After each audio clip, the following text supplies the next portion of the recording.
ఓం నమో భగవతే వాసుదేవాయ. ప్రహ్లాద, మా మన నోటి వెంట కేవలం హరినామం మాత్రమే రావాలి. నిండు మనసున ఆయన శరణాగతిని కోరాలి. ఆ నామం మాత్రమే అందరికీ ముక్తినిస్తుంది.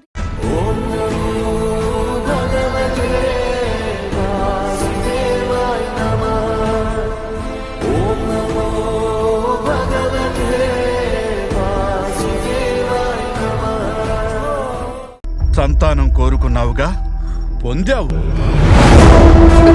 ఎప్పుడైతే వారి అకృత్యాలు శృతి మించిపోతా అప్పుడు వారిని స్వయంగా శ్రీ మహావిష్ణువే వధిస్తాడు.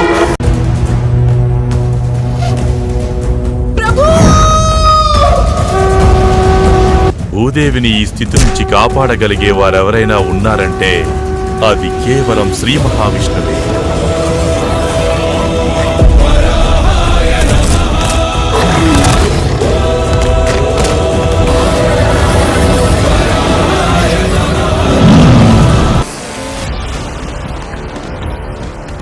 ఇది ఒక తండ్రికి పుత్రుడికి మధ్య గల అనుబంధానికి సంబంధించింది కాదు, ఆధిపత్యానికి సంబంధించింది.